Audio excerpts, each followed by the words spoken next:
Hello kids, my name is Hemant Kumar and I welcome you to Mass Academy. I hope आप एकदम safe और strong होंगे और कुछ नया सीखने के लिए एकदम तैयार। तो अब हम शुरू करेंगे अपना laboratory thermometer.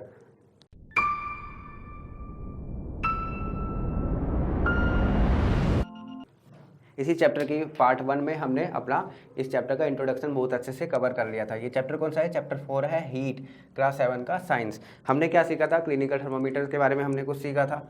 Clinical thermometer, thermometer क्या होता है? थर्मामीटर एक डिवाइस होता है जो टेम्परेचर को मेजर करता है। और टेम्परेचर से हमें क्या पता चलता है? टेम्परेचर से हमें किसी भी ऑब्जेक्ट की हॉटनेस और कोल्डनेस के बारे में पता चलता है। क्लिनिकल थर्मामीटर की रेंज क्या थी? 35 degree Celsius to 42 degree Celsius. और क्योंकि ये ह्यूमन बॉडी का टेम्परेचर मेजर करने के लिए होता है तो ये इससे ज़्यादा या इससे कम नहीं हो सकता। ठीक है। डिग्री सेल्सियस और डिग्री फ़ारेनहाइट के बारे में भी हमने बहुत सारी बातें करी थी। अगर आपको वो बातें याद नहीं है तो मैं लिंक डाल दूंगा डिस्क्रिप्शन में। आप पार्ट 1 में जाके बहुत अच्छी अच्छी चीज़ें टेम्परेचर के बारे में सीख सकते हैं जो हम ऑलरेडी डिस्कस कर चुके हैं। अभी हम हमारा लेबोरेटरी थर्मामीटर करेंगे। टॉपिक है 4.3। ठीक है, पेज नंबर 38। चलो रीडिंग करते हैं। How do we measure the temperature of other objects. हमने सीखा था कि क्लिनिकल थर्मामीटर से हम ह्यूमन बॉडी का टेम्परेचर मेजर करते हैं। तो अलग अलग ऑब्जेक्ट्स का थर्मामीटर हम कैसे मेजर करें? क्योंकि भोजो को एक शैतानी आइडिया आया था ऊपर एक्टिविटी में कि वो गर्म दूध का टेम्परेचर मेजर करना चाहता था क्लिनिकल थर्मामीटर से, लेकिन वो पहली ने उसको रोक लिया क्योंकि गर्म दूध का टेम्परेचर 42 डिग्री सेल्सियस से ज़्यादा हो सकता है और वो टेम्परेचर को हार्म कर सकता है, ब्रेक कर सकता है, ख़राब कर सकता है। इसलिए हमें लेबोरेटरी थर्मोमीटर्स की ज़रूरत होती है ताकि हम अलग ऑब्जेक्ट्स का टेम्परेचर मेजर कर सकें। For this purpose there are other thermometers. इसी पर्पस के लिए बहुत सारे अलग अलग टाइप्स के थर्मोमीटर्स होते हैं। One such thermometer is known as laboratory thermometer. Laboratory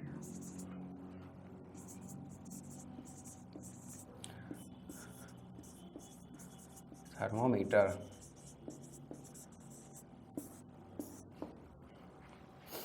the teacher will show you this thermometer. जो आपका अध्यापक है, जो टीचर है, वो आपको ये थर्मोमीटर दिखा देंगे। Look at it carefully and note the highest and the lowest temperature it can measure. जरा इस थर्मोमीटर को आप अच्छे से देखें और देखें कि ये इसका मिनिमम टेम्परेचर जो मेजर कर सकता है वो क्या है और मैक्सिमम टेम्परेचर जो मेजर कर सकता है वो क्या है। जैसे क्लिनिकल थर्मोमीटर का क्या था? 35 degree Celsius to 42 degree Celsius, यही था। इसका भी आप देखें, आपको जो टीचर ने थर्मामीटर दिखाया है, देखो यहाँ पे पिक्चर भी बनी हुई है। इसके हिसाब से क्या है? इसका है 1 degree Celsius to 110 degree Celsius. ये इसका मिनिमम टेम्परेचर मेजर कर सकता है और ये मैक्सिमम टेम्परेचर मेजर कर सकता है। The range of a laboratory thermometer is from -10 degree Celsius. Okay, -10 degree Celsius है ये। हाँ, 0 ऊपर है ना। -10 degree Celsius. Also, as you did in the case of clinical thermometer, find out how much a small division on this thermometer reads. Small division मेरे को इसमें clearly नहीं दिख रही है, लेकिन मैं आपको बता देता हूँ जैसे हमने क्लिनिकल थर्मोमीटर में किया था। तो आप इसके जब आपके पास लेबोरेटरी थर्मोमीटर हाथ में हो तो आप देख सकते हैं जैसे कि हमने किया था कि ये दो बड़ी रीडिंग्स के बीच में जितनी छोटी जो रीडिंग्स होती हैं उनको आप डिवाइड कर देते हैं। तो इसमें कितनी है? 1 2 3 4 5, तो 1/5, तो 0.2 डिग्री इसकी जो हर एक छोटी रीडिंग है वो रीड कर सकती है। ऐसे ही आप इसका भी निकाल लेंगे।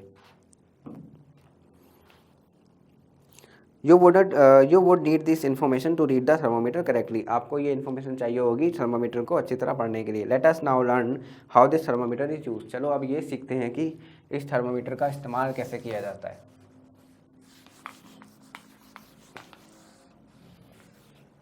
Activity 4.4।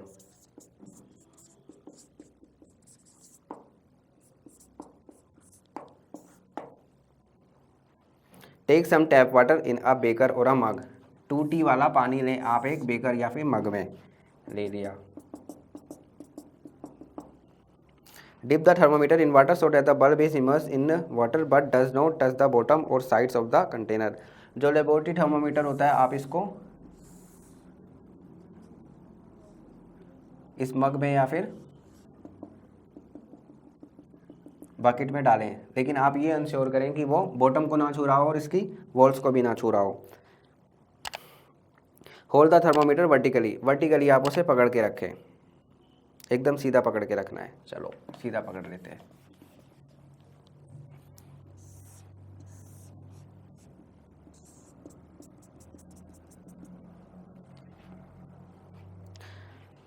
Observe the movement of mercury in the thermometer, और मरकरी की जो मूवमेंट है उसको ऑब्जर्व करें। मैंने आपको ऑलरेडी बताया है पार्ट 1 में कि जो मरकरी होता है वो एक मेटल होता है, एक एलिमेंट होता है, ऐसा इकलौता मेटल होता है जो लिक्विड फॉर्म में भी एग्जिस्ट कर सकता है रूम टेम्परेचर पे। Wait till the mercury threads becomes steady, और वो मूवमेंट कर रहा होगा। आप जब तक वेट करेंगे जब तक वो स्टडी हो जाए, जब तक वो मूवमेंट करना बंद कर दे। नोट द रीडिंग, और जो रीडिंग है उसे नोट करें। This is the temperature of water at that time, और जब वो मूवमेंट करना बंद कर दें तो जहाँ पे भी वो मरकरी पहुँच गया है उस रीडिंग को आप नोट कर लें, और वही उसका टेम्परेचर हो जाएगा पानी का। Now this is the temperature of water at the time. Compare the temperature of water recorded by each student in the class. हर बच्चे ने जो अपना टेम्परेचर रिकॉर्ड किया है उसको आप कंपेयर करें। Are there any variations in the reading, discuss the possible reasons. क्या कुछ वेरिएशंस हैं? वेरिएशन डेफिनेटली होंगी। क्या हो सकता है कि किसी ने थर्मामीटर टिल्टेड रखा हो या बॉटम से टच कर दिया हो, या फिर पानी उसने धूप या फिर सन रेज के पास हो उसका मग, या फिर उसमें ठंडा पानी हो, बहुत सारी चीज़ें हो सकती है। या फिर उसकी बॉडी, अगर उसकी बॉडी उस एक्सपेरिमेंटल एपरेटस के बहुत पास होगी तो उसकी हीट, बॉडी की हीट भी वाटर में थोड़ी सी जा सकती है। तो ये तभी इसने इसको दूर पकड़ा हुआ है। एक्टिविटी 4.5 पेज नंबर 39 क्या बोल रहा है? Take some hot water in a beaker और अ मग। गर्म पानी लें आप बेकर या फिर मग में। मैं यहाँ लिख देता हूँ हॉट वाटर।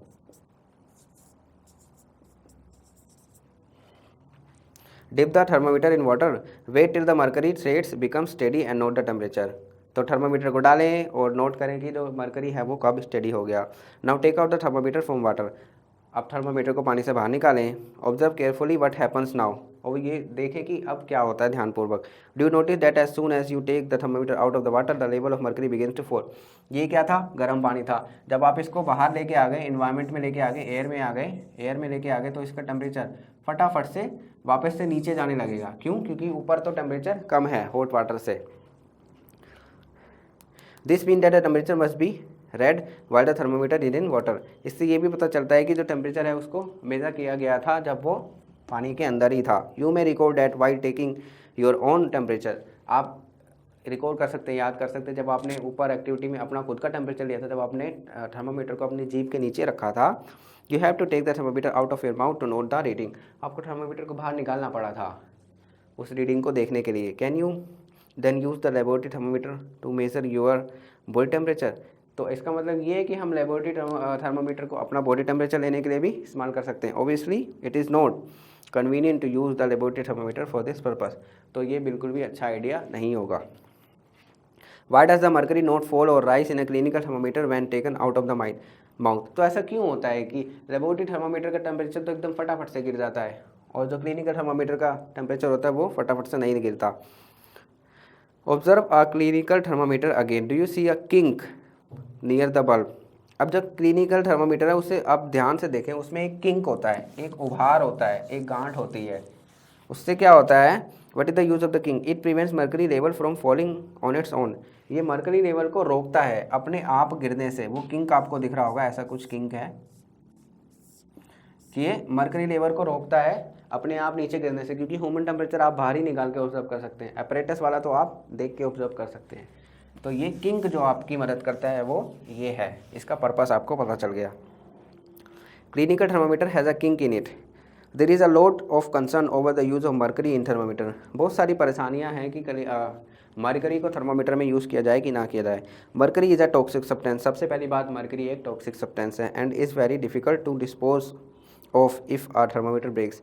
और उसे डिस्पोज करना बहुत मुश्किल है, मतलब कि उसको उसके अंजाम तक पहुंचा देना या फिर मतलब उसे ख़त्म कर देना, उसको एनवायरनमेंट से बाहर निकाल देना बहुत ही मुश्किल है। These days digital thermometer are available with do not use mercury. आजकल तो डिजिटल थर्मोमीटर जो सेल का इस्तेमाल करते हैं वो मर्करी को यूज़ नहीं करते हैं। Now comes the transfer of heat. हमने हीट पढ़ लिया, हमने हीट को मेजर कैसे करता है पढ़ लिया, हीट के जो इंस्ट्रूमेंट्स होते हैं उनके बारे में हमने पढ़ लिया, उन इंस्ट्रूमेंट्स को कैसे रिकॉर्ड किया जाता है हमने वो पढ़ लिया। अब पढ़ते ट्रांसफर ऑफ हीट। ट्रांसफर का मतलब एक जगह से दूसरी जगह जाना, किसका, हीट का, गरम का। Page number 40। You might have observed that a frying pan becomes hot when kept on a flame. आपने ऑब्जर्व किया होगा कि एक frying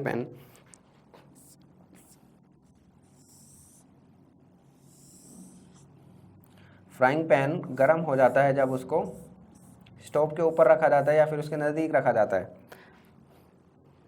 it is because the heat passes from the flame to the utensil. ये इसलिए होता है क्योंकि जो गर्मी है वो पास ऑन हो जाती है फ्लेम से होती हुई उस यूटेंसिल, उस बर्तन तक। When the pan is removed from the fire, जब आप पैन को रिमूव कर देते हैं फायर से, when the pan is removed from the fire, it slowly cools down। और वो धीरे धीरे ठंडा होता है। वो धीरे धीरे ठंडा क्यों हो जाता है?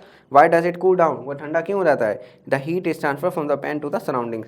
जो हीट होती है, जो गर्मी होती है, वो सराउंडिंग्स में चली जाती है उसकी। हाँ, पहले जब फ्राइंग पैन ने हीट ली फ्लेम से, अब जब आपने उसको रख दिया फ्लेम से उठा के अलग करके, तो वो जो हीट है वो एनवायरनमेंट में चली गई, लॉस हो गई। So you can understand that in both cases the heat flows from a hotter object to a colder object। तो हमें इससे एक बात तो पता चल गई, the transfer of heat is always from hotter object to colder object। हमेशा जो हीट का ट्रांसफर होता है वो होटर ऑब्जेक्ट से कोल्डर ऑब्जेक्ट की तरफ ही होता है। In fact in all cases heat flows from a hotter object to a colder object. How does heat flow? तो हीट एक्चुअली में फ्लो कैसे करती है, ट्रांसफर कैसे होती है? पहले ये पहेली कुछ बोल रही है। पहेली वो पूछती है, does it mean that heat will not be transferred if the temperature of two object is the same. तो इसका मतलब ये हुआ कि हीट ट्रांसफर नहीं होगी अगर दो ऑब्जेक्ट का टेम्परेचर सेम होगा। तो इसका क्या आंसर सोचते हैं आप? पहेली ने बिल्कुल सही क्वेश्चन पूछा है। हीट ट्रांसफर होगी ही नहीं अगर दोनों ऑब्जेक्ट का टेम्परेचर एकदम सेम होगा। किसी न किसी ऑब्जेक्ट का टेम्परेचर जब आप तक बढ़ाएंगे नहीं तब तक हीट ट्रांसफर नहीं होगी।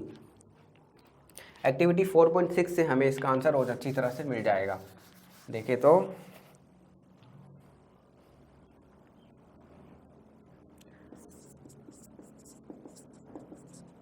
एक्टिविटी 4.6, टेक अ रोड और flat strip of a metal से ऑफ एल्यूमिनियम और आयरन। एक फ्लैट स्ट्रिप ले या फिर एक रोड ले मेटल की, मतलब एक मेटल की स्टिक लेनी है आपको। रोड ले सकते हैं कोई भी या फिर एक स्ट्रिप ले सकते हैं पतली जो कि मेटल की बनी हो, से ऑफ एल्यूमिनियम या फिर आयरन, एल्यूमिनियम की हो या फिर आयरन की हो। Fix a small wax piece on the rod. एक वैक्स के पीस को आप फिक्स कर दें उस रोड के। This pieces should be at nearly equal distance. जो पीसीस आपने शिफ्ट करे, देखो यहाँ पे इसने वैक्स लगा दी है, वैक्स लगा दी है, वो इक्वल डिस्टेंस पे इसने वैक्स लगा दी है। ये डिस्टेंस एकदम इक्वल है, ठीक है। आगे क्या करता है, if you do not find a stand you can put one end of the rod in between the bricks. अगर आपको कोई स्टैंड नहीं मिल रहा तो आप इन्हें ब्रिक्स पे लिख सकते हैं। हमारे पास स्टैंड अवेलेबल है तो मैं इसको स्टैंड पे रख देता हूँ। यहाँ पे इसको बांधते हैं हम किसी चीज़ से, मैंने इसको स्टैंड पे रख दिया। Now heat the other and of the road and observe. Now इस हैंड को आप हीट करें कैंडल से या फिर किसी भी सोर्स से।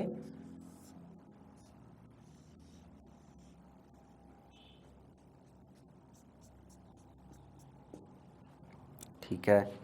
What happens to the wax pieces? Wax pieces के साथ क्या हुआ? Do these pieces begin to fall? क्या इन पीसीस ने शुरू कर दिया गिरना? क्योंकि जो वैक्स पीस होते हैं वो जल्दी से मेल्ट हो जाते हैं, उनका मेल्टिंग पॉइंट बहुत कम होता है। विच पीस फोर्स द फर्स्ट? सबसे पहले कौन सा पीस गिरा? सबसे पहले ये वाला पीस गिरा होगा। Do you think that heat is transfer from one end from the nearest end to the flame to the other end? तो आपको ये लगता है कि एक एंड से दूसरी एंड की तरफ हीट ट्रांसफर होती है? यस, क्योंकि यहाँ पे ही ये इसके नियरेस्ट पॉइंट है और हीट ट्रांसफर होगी जब तक बराबर, या अगर यहाँ पे टेम्परेचर बराबर हो जाएगा तो यहाँ पे हो जाएगी, यहाँ पे, जब तक कि टेम्परेचर पूरे रोड का बराबर ना हो जाए, इक्वल ना हो जाए, तब तक जो है हीट ट्रांसफर होती रहेगी। The process by which heat is transfer from hotter end to the colder end of an object is called conduction. तो यहाँ पे क्या हो रहा है? कंडक्शन। जिस प्रोसेस से हीट ट्रांसफर होती है इस केस में उसे कहते हैं कंडक्शन, ठीक है। इस बात को आप याद कर लें, क्योंकि आप यहाँ पे कंडक्शन जब होता है जब आपके पास मटेरियल एक मीडियम होता है, एक मटेरियल होता है हीट ट्रांसफ़र के बीच में और जिस पॉइंट पे वो जा रही है। In solid generally heat is transfer by the process of conduction. Solids में अक्सर ये प्रोसेस कंडक्शन के द्वारा ही होता है। Do all substances conduct heat? क्या हर कोई सब्सटेंस हीट को कंडक्ट करता है easily? You must have observe that metallic pan for cooking has a plastic और वुडन हैंडल। आपने ऑब्जर्व किया होगा जो हमारे यूटेंसिल्स होते हैं, जो बर्तन होते हैं, उनका जो हैंडल्स होते हैं वो प्लास्टिक के होते हैं। Can you lift a hot pan by holding it from the handle without getting hurt? तो वो जो हैंडल होता है, अगर आप उसको निकाल दें, प्लास्टिक वाला हैंडल निकालें, तो आप क्या गर्म पैन को उठा सकते? नहीं उठा सकते, आपको इंजरी हो जाएगी। इसका मतलब ये है कि जो हर एक ऑब्जेक्ट होता है वो सेम क्वांटिटी में हीट को ट्रांसफ़र नहीं करता। एक्टिविटी 4.7 से हमें इस बात का पता चल जाएगा। Page number 41। Heat water in a small pan और अ बेकर। एक स्मॉल पैन और बेकर में पानी को गर्म करें। ये मेरा हीट का सोर्स है, स्टोव है छोटा सा। Collect some article such as steel, spoon, plastic scale, pencil and divider. इन सब चीज़ों को आप कलेक्ट करें। Dip one end of each of this article in the hot water. तो इन आर्टिकल्स के एक एक एंड को आप पानी के अंदर डालें। Dip one end of this each article in the pan. ठीक है। Wait for a few minutes. और कुछ मिनट्स तक आप इंतज़ार करें। Touch the other hand, enter your observation in table 4.1। और जो दूसरा एंड है आप उसको छू के देखें कि कौन सा एंड ज़्यादा गर्म हो रहा है, कौन सा एंड जल्दी गर्म हो रहा है। The material which allow heat to pass through them easily are called conductors.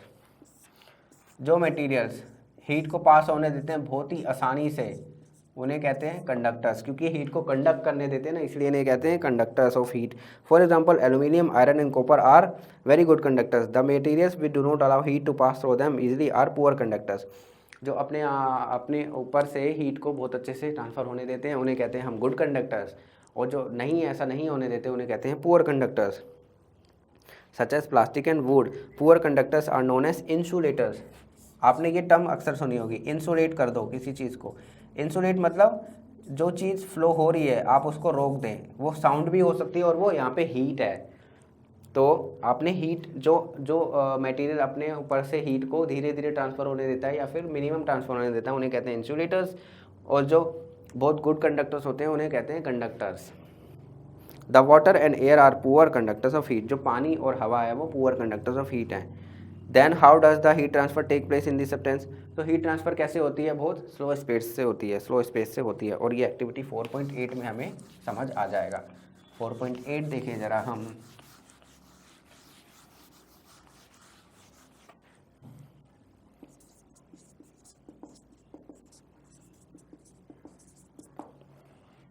Take a round bottom flask. एक ऐसा फ्लास्क लें जिसका जो बॉटम है वो सर्कुलर है, राउंड है। ठीक है। यहाँ पे ये पिक्चर भी दे रखी है आपकी। Convection of heat in water. हमने ऊपर पढ़ा था कंडक्शन, इस एक्टिविटी से हमें पढ़ना है convection. A baker can be used. एक बर्तन यूज़ किया जा सकता है। Fill it 2/3 with water. 2/3 आपको इसको पानी से भर देना है। भर दिया। Place it on a tripod. एक ट्राइपॉड पे रखें आप इसे। ट्राइपॉड क्या होता है? जिसके 3 पैर होते हैं। रख दिया। आगे क्या करना है? और make some arrangement to place the flask in such a way that you can heat it by placing a candle below it. और ऐसी एक कुछ अरेंजमेंट बनाएं जिससे आप इसको हीट कर सकें एक कैंडल के द्वारा। ठीक है, वो भी हमने कर दिया। आगे क्या बोल रहा है? Wait till water in the flask is still. आप जब तक इंतज़ार करें जब तक जो पानी है वो स्टिल हो। Place a crystal of potassium permanganate at the bottom of the flask. Potassium permanganate crystals, pellets आप इसके अंदर डालें। ठीक है, डाल दिए। Now heat the water by placing the candle just below the crystal. अब जो कैंडल से आप इसको हीट करें क्रिस्टल्स के जस्ट बिलो में रख के। ठीक है, देखते हैं क्या होता है। Right your observations in your notebook. और जो आपकी ऑब्जर्वेशंस हैं आपको अपनी नोटबुक में लिखनी है। Also draw picture what you observe. और एक ड्राइंग भी बनाएं आप जो आपने ऑब्जर्व किया है। When water is heated the water near the flame gets hot. जब पानी को गर्म किया गया तो मैंने आपको बताया जैसे कंडक्शन वाले केस में ही सिमिलर टू दैट, जो नीचे वाला पानी है वो जल्दी गर्म हुआ, ऊपर वाला पानी को गर्म होने में थोड़ा टाइम लगा क्योंकि हीट ट्रांसफ़र हो रही है, तो हीट यहाँ पे कंज्यूम भी हो रही है। जो यहाँ पे वाटर मॉलिक्यूल्स हैं वो हीट को कंज्यूम भी करने हैं। जब वो पूरी तरह से कंज्यूम कर लेंगे तभी वो हीट को ऊपर ट्रांसफ़र होने देंगे। हॉट वाटर राइजेज अप, और जो गर्म पानी होता है वो धीरे धीरे ऊपर आने लगता है। The cold water from the sides move down towards the source of the heat, जो ठंडा पानी है वो साइड से नीचे आने लगता है। This water also get hot and rises, और ये पानी भी नीचे आता है। नीचे जो पानी गर्म हो रहा है उसी के साथ साथ वो भी ऊपर जाने लगता है, जब तक कि पूरे बर्तन का सारा पानी गर्म ना हो जाए। And water from the sides moves down, और ऐसे ही साइड्स का वाटर भी नीचे आने लगता है और गर्म होकर ऊपर जाने लगता है। This process continues till the whole water gets heated, जैसे कि मैंने बोला ये प्रोसेस चलता रहेगा जब तक कि जो पूरा पानी है बर्तन का वो गर्म ना हो जाए एक ही टेम्परेचर से। This mode of heat transfer is known as convection.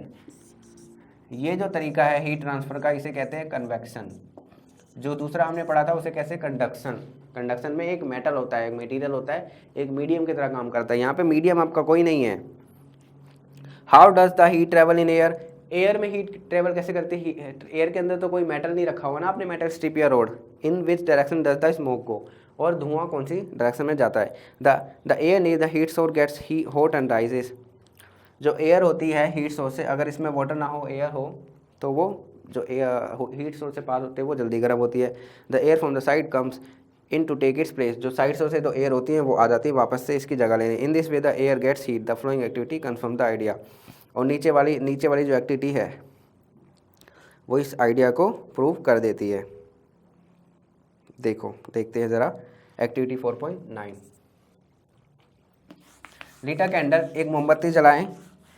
Keep one hand above the flame and one hand on the side of the flame, एक हाथ को आप, देखो ये पिक्चर दे रखी है, एक हाथ को आप कैंडल के ऊपर रखें और एक हाथ को कैंडल के साइड में रखें।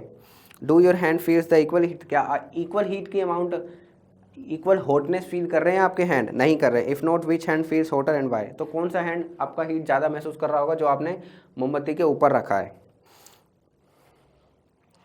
Notice that towards the top the air gets heat by convection, तो जो मोमबत्ती ने जो हीट ट्रांसफ़र करी है वाया कन्वेक्शन, जो यहाँ पे एयर मॉलिक्यूल्स से, इनसे हीट होती हुई आपके हाथों तक पहुँच रही है, और यहाँ पे भी आपका हाथ रखा है, इससे भी पहुँच रही है लेकिन इससे थोड़ी कम पहुँच रही है।